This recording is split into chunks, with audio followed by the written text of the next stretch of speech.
Hello there, Nick Davis here. I'm going to do a White Dwarf retrospective of White Dwarf 238, October 1999. As you can see from the fun logo here, this is the Mordheim edition. Yay!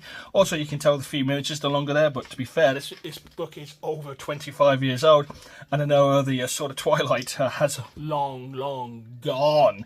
So, wow, hey. But before we crack the cover open, a couple of things I want to say. First off, Mr. Brothers Let Us Monsters is now out! Yay!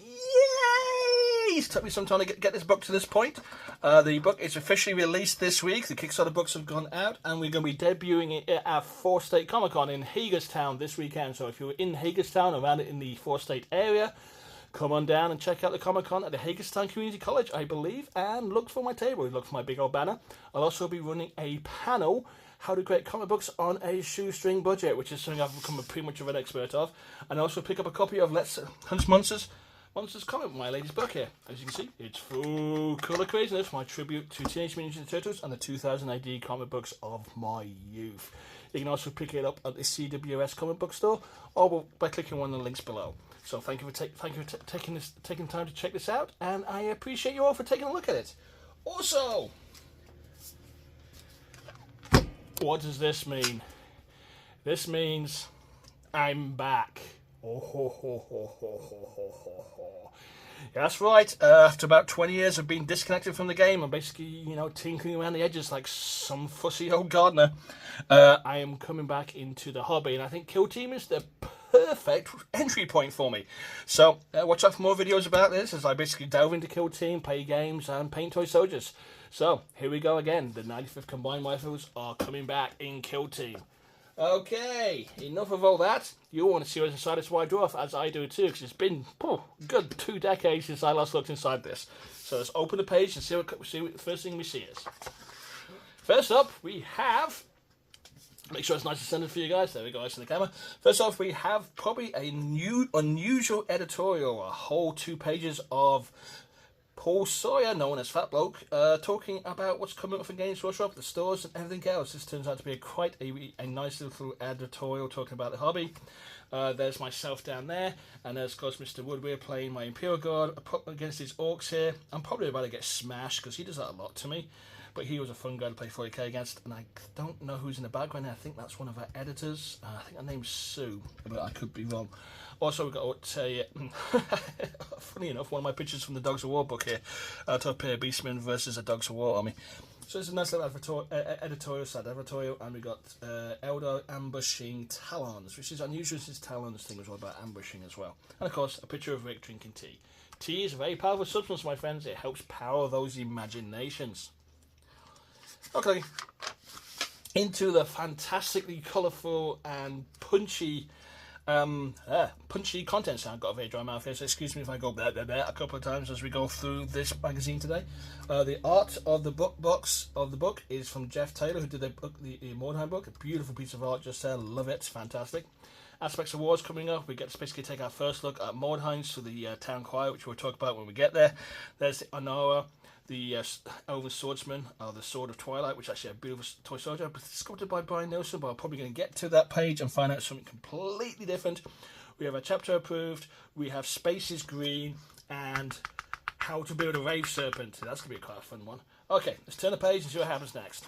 First off, we have the news. And look, there's all the White Dwarf blokes of that time. There is myself, there is Matt Nichols, there is Wordy Graham Davey, Simon Shuker, Matt Hudson, I almost said Thompson. Matt Hudson and Dan Ebeck. Basically, we're relaxing there between sessions. Paul is actually in Australia at this point, so we've got to basically have a little fun with this fun little insert pictograph there. And yes, I do apologise to how pale my legs were, but it was the 90s, so those shorts were kind of a thing, and I took full advantage of basically running around the studio when I could.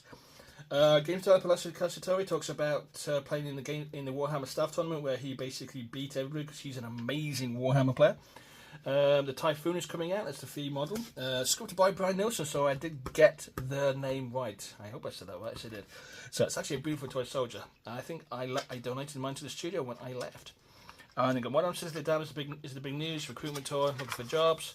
Imperial Guard at the next issue. I'm excited to bring you that one when we get to it.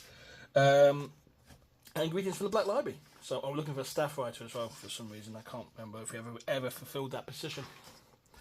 First off, basically, we have the usual things. We talked about this in the last White Dwarf, where we said we created a bunch of these one-page adverts to basically act as filler, so we can basically insert them where we wanted to. So basically, we're neither left nor right-centric.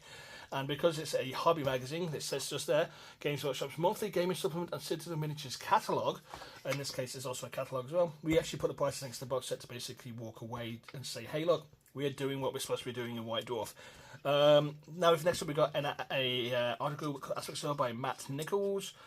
He talks about basically the Beltan rules that are published in White Dwarf 237. Check the links below if you want to check that out. And basically, this is him showing you how to build a Beltan army out of those rules using the various aspects and, unfortunately, all the miniatures that are available in the Heavy Metal cabinet. Now, while the Heavy Metal toy soldiers were beautifully painted, they never were a coherent army, so you basically had to play with what you had. And because these are usually just painted for box sets, what you had was never actually effective as a fighting force.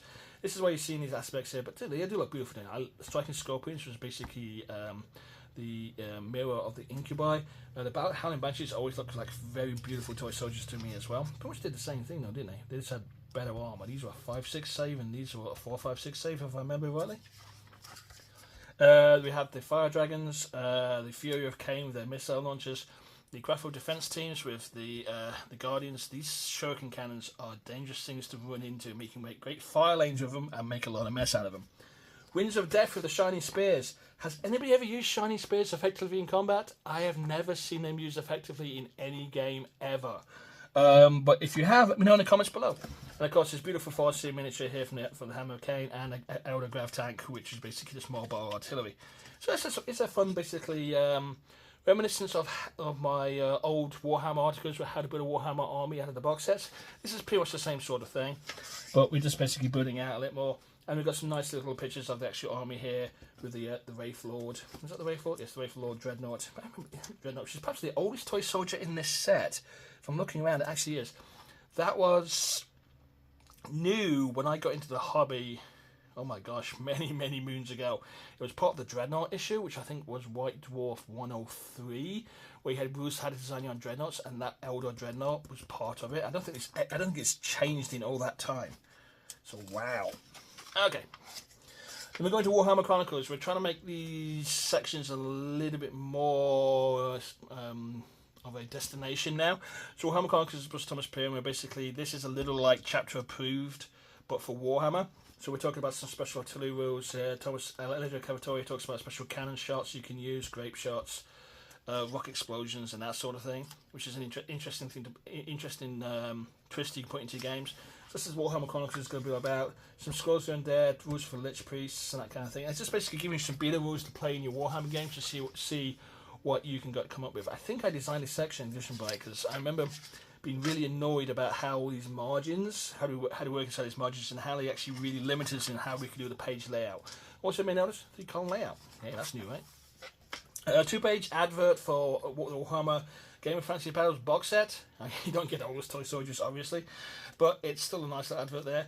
And the amazing cardboard buildings, which I glued together when I had them with super glue. I think Ben from 90% Geek did a live building of one of these, and I think he managed to glue it to his nose or something. You have to go check his channel out for that one. Space is Green by Andy Chambers. We're talking about the Orc menace in the Gothic sector as the Orky spaceships are appearing with Orc Space Hawks. This is interesting because we did the Orc Space Hawk here, and it's done by the Heavy Metal team. It looks really wonderful and fantastic, but Andy didn't like it because he said it looked too much like a spaceship and less too much like a hawk. The prow at the front there was put there to basically give you an idea which way it pointed, but he wanted a big nebulous rock. But you know, that's the way things are. She talks about the Orc rocks and Orc spacers because Orcs makes great use of space debris to travel from planet to planet, which I thought was really cool. And then we basically talk about some of the Orc ships that you encounter as well. In fact, let's actually how to build an Orc rock is just here. It's actually a really neat model. Just cram together bits of spaceships to basically make other debris. So actually, I think there's some epic pieces in there as well to build a Space Orc. Very expensive though, if you look at it, because that's what. Well, there's some real expensive Gothic ships stuck in there. Yeah, that's actually a tower from. That's actually a Warhammer. Is that Mighty Empires? That's a Mighty Empires tower just there. You see it? Hang on, there we go. Camera. No, wait, that's it. I always get this camera kind of. That's a Mighty Empire's tower, isn't it? Yeah, it is, isn't it? It's the Elf Tower. Wow. Okay. Anyway.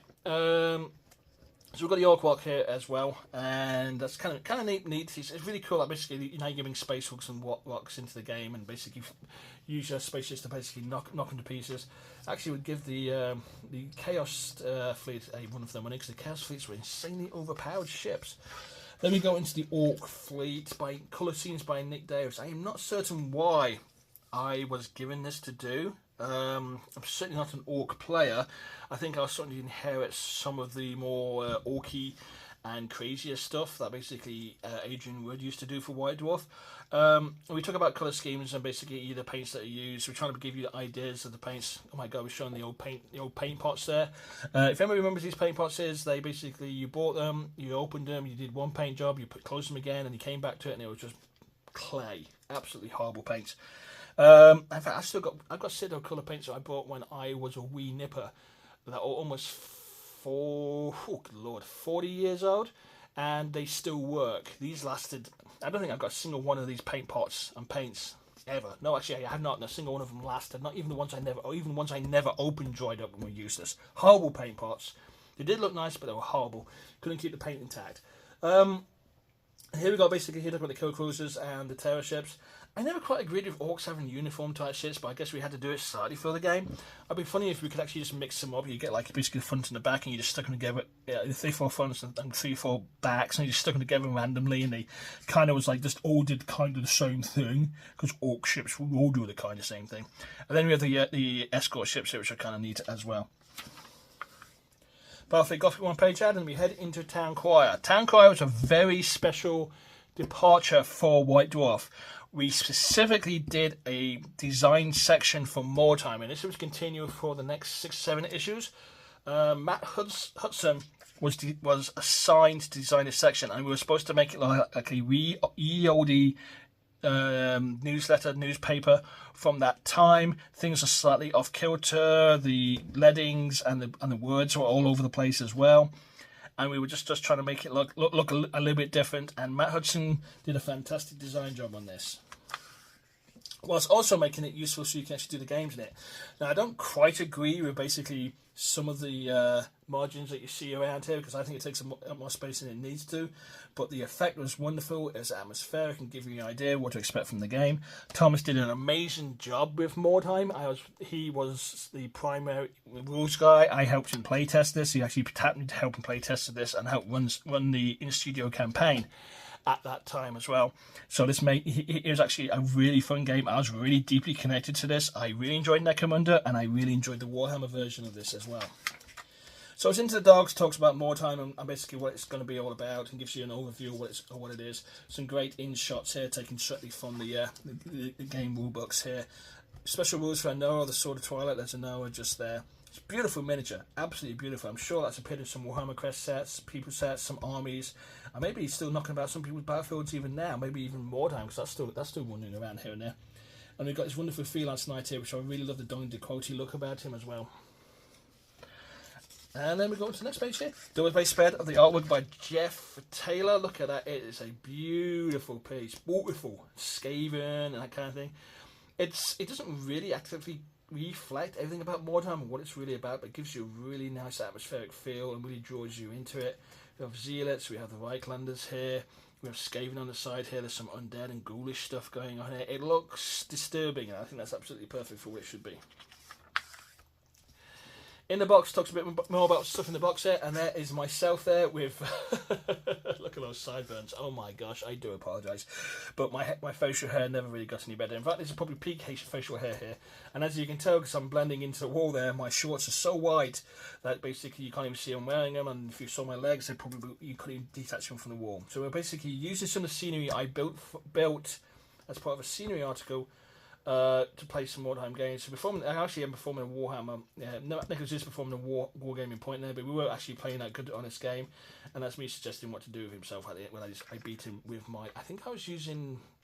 What was I using? Middenheimers. I was using Middenheimers. That was my primary band of choice. And this is actually a nice little set as well. And it talks about basically the rules, talks about the plastics here. Plastics are really revolutionary, giving you these wonderful options to basically build what you wanted to build. Also gives you characterful toy soldiers to use in special scenarios and that sort of thing. And this really gives them a nice renaissance for the Skaven just here as well. City of the Damned 2-page advert. It's nice. It just looks nice. These ruins are really nice pieces of scenery. You can use them in 40k, you can use them in Warhammer, you can use them in Mordheim. They were really, really well thought out. Especially the use of the plastics, which we'll talk about in the next page. Couple of pages. Warp Hunters is talking about the Skaven and how useful they are and what they are basically going around Mordheim for as well. I think this is really cool. In fact, actually, it's actually got Gareth Hamilton just did something about this, by the looks of it. Yes, he did, yes.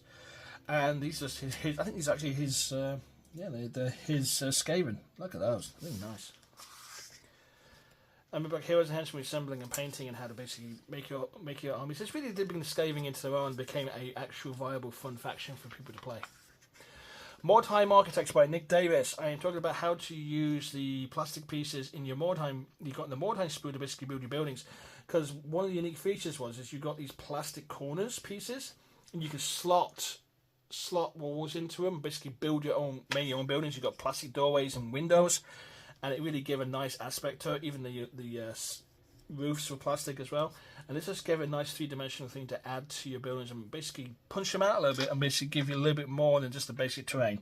Now, I was all about basically building terrain you can find in your garbage can, and these pieces give you the ability to basically make your own buildings and give you something that really look really neat. In fact, the paving slabs I used there were basically 2 centimeters by 2 centimeter squares, which I basically cut out of serial card paper, stuck under cardboard, covered in a bit of like spackle, which is we call spackle over here in the US, and glued down and painted over, and it give you these really good paving slabs as well. So don't be afraid to experiment with your terrain. I know a lot of terrain is now basically pre-built and even pre-painted to some degrees. But don't be afraid to basically delve into the garbage can and see what you can find there. Cut up plastic sprues make great rubble, and you can really make some interesting pieces. And this is really what this article is about: is how to make interesting pieces out of what you've got around you.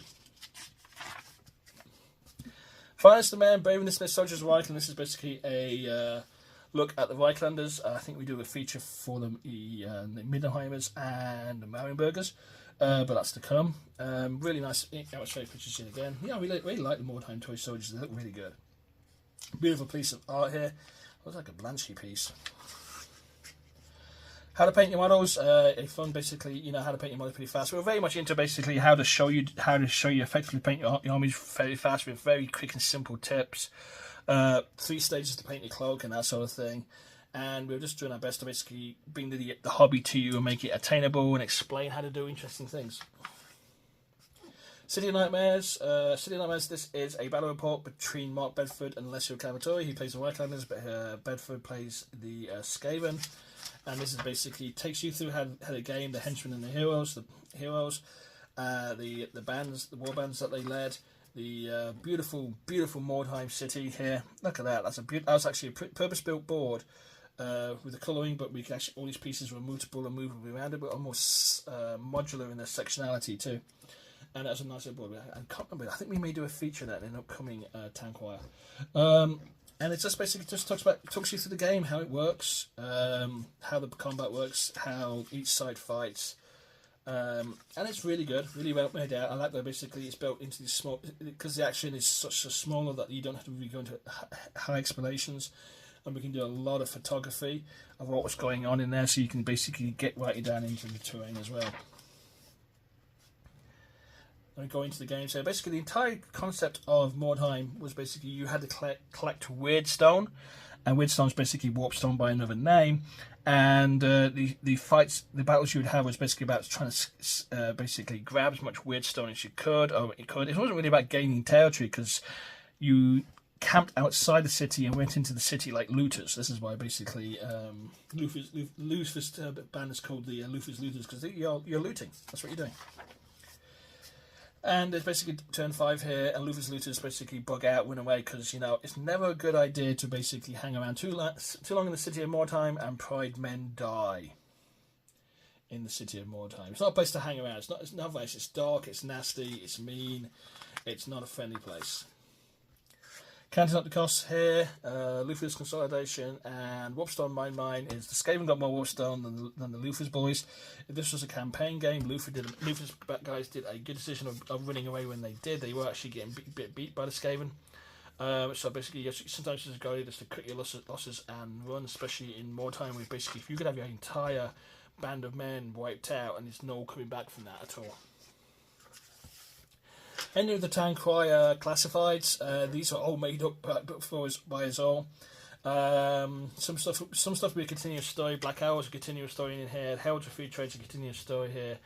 And it's talking about, and it just takes parts and bits and pieces out of the game and gives you a bit more colour. The obituaries are based on real kills that happened during the Mordheim campaign, and it's actually kind of a fun thing here. Now we're talking about Fast, Fun and Furious, the Warhammer Warriors. This is you get 2 books, and I believe you fight off against each other. I can't remember, I didn't really get into it. This is definitely almost like a choose your own adventure type game. It's almost those versus books. You remember those versus books? Yeah, back in the day, the versus books. Yeah, that's what it's basically versus books, and you basically turn a page to each action to correspond to where you're going, and basically you keep going until you win, and one side wins against the other. And the old versus books were the same race. This is the same concept, but using Warhammer Warriors. In this case, it's Khal Jericho versus a Space Marine. So really, Khal Jericho really should not have stood a chance at all.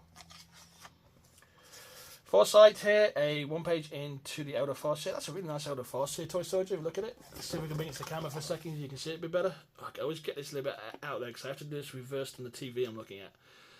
So that's a really nice little toy soldier there. Again, Eldar Shiny Spears Exarchs in case you really want to give Exarchs to your Shiny Spears. Well, they're nice models. I just never thought they were very useful.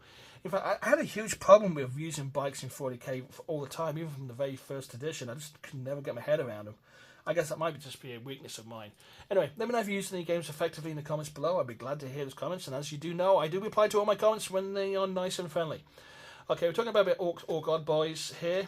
Orc specialists in 40k. Odd Boys are basically like the mech boys and the shikers and all kinds of crazy stuff like that. This is basically a little bit of color copy here to basically give you a nice feel of what these guys are all about. We talk about Slave Masters, we talk about Engineers, we talk about Medics, Orc Medics. Yeah, we're going to take this arm from your friend here and just staple it to you there because you lost your arm. Hopefully it'll work, you won't end up beating each other up. And it's basically some nice character for toy soldiers again. I really like the fact that Orcs got from the Warg Orcs of 2nd edition to this more brutal form. This gives us more this barbarian thing. Part of me still kind of misses the piratical Orcs from the 40k 1st edition in Rogue Trader, where they're just basically pirates. But I do like the fact that basically they've gone back to this brutal look. They look like they mean business. They look like they can punch your head in. They ain't got that comic book cartoon look to them. I mean, the toy soldiers look nice for 2nd edition, but this is peak Orc. This is what Orcs should be, and this is what Orcs continue to be as well. And as you can see, they've got the Odd Boys down there, which are basically the Psychers. We've got the Medics, which are the Pain Boys. I remember, just get the Pain Boys. That basically will stitch you back together, not necessarily with your own limbs. The Mech Boys are basically having an innate ability to basically build things.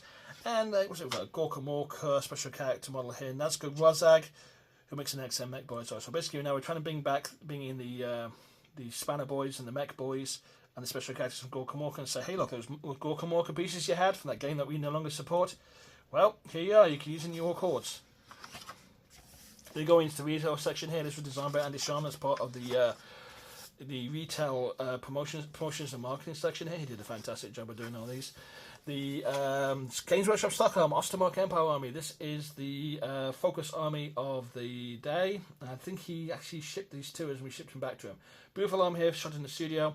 Great little spotlight army for Anders Nielsen from Games Workshop Stockholm. I spent half a year in Stockholm working for Volvo Car. That was a fun time.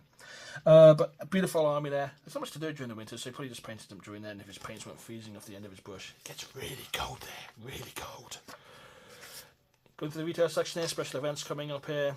Shadow Strike it's a participation game that involves using speeders and other fast moving vehicles. Then we go into the Heavy Metal Masterclass. This is a blast from the past. Anybody remember the old White Dwarfs with the Heavy Metal Masterclasses in them? I do. In fact, I actually laid this out and designed this because, I'm the guy who basically has a link to the past and this kind of thing. So in this one here, we are talking about how to build a Wave Serpent out of your grav tank. And Mark Jones does a fantastic job of breaking down how to build it, and I think I did an okay job of basically making it sound like it's plausible and buildable. You will need a plastic spoon for this. These templates are absolutely correct, and you need a lot of plastic art and a lot of patience and really skilled at this. I couldn't build this myself, but Mark does a beautiful job. He is the master terrain builder at this time for Games Workshop. He does a beautiful job of this conversion. It makes for a great conversion. I know it's not a deodorant Gravitac tank, which I used to build back when I was young, but it makes a good use of giving you an extra vehicle for your Eldar, with basically some work at your point, but basically you do get an effective vehicle out of it too. And we basically break down the sections, how to do the thorns you see in Beltan stuff, which is basically squiggly line, thicker squiggly line, then add triangles to it. We show some bits and pieces of the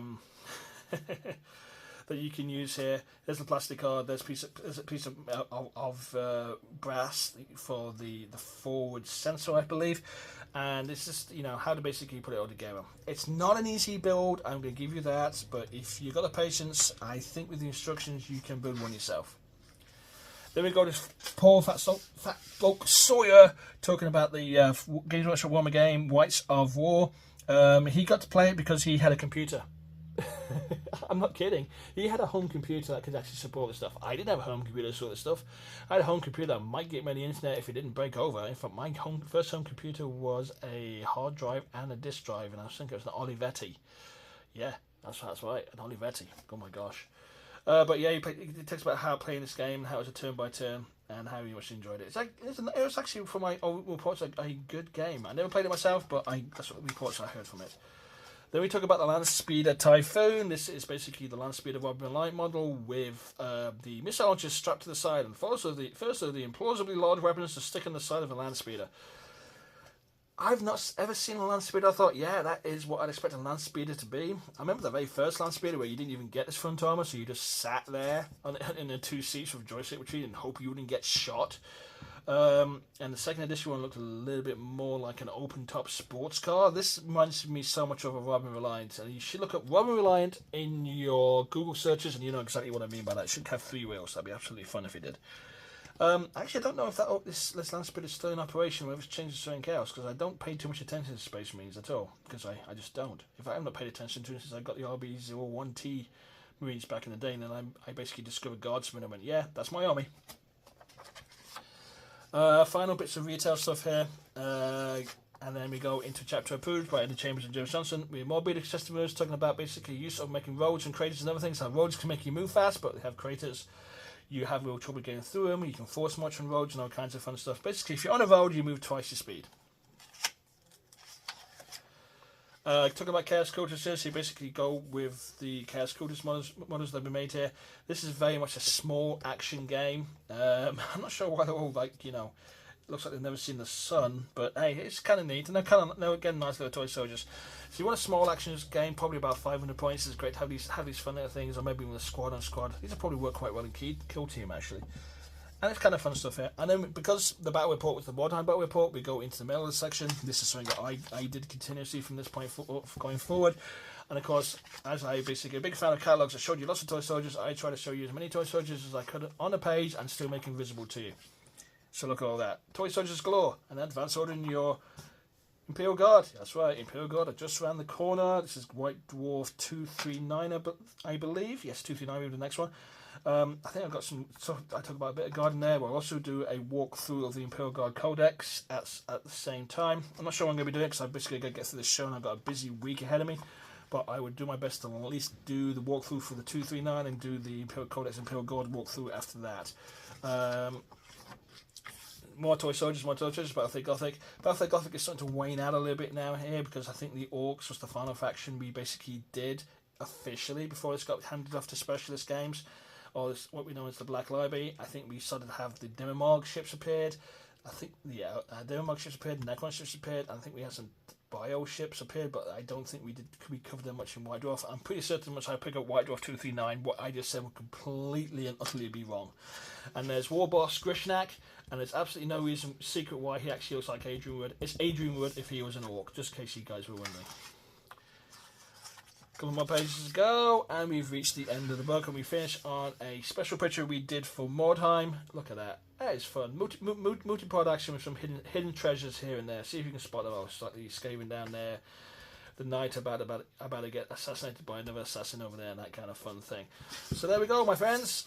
That is the walkthrough for White Dwarf 238. I thank you for basically hanging with me for so long. How long did it take us? Oh, ain't too bad. I've got a podcast to get to in a few minutes, in about an hour's time. So I hope you join me in that podcast. You can check it out on my X feed. The link to see it, so you can join me live. Thank you for coming here. Please like, subscribe, however that works. Check out the last video. However those buttons appear on the screen.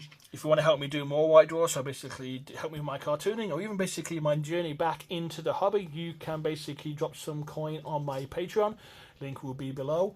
I want to thank you all for coming this far. I hope to see some of you at 4 State in Hagerstown this weekend. You can check it out by typing in 4statecomiccon.com, I believe. I'll just type from 4 State Comic Con into your Google search, and you can find out when and where for the dates for that. Thank you very much, and you all take care now, okay? Play well. Bye, bye, bye.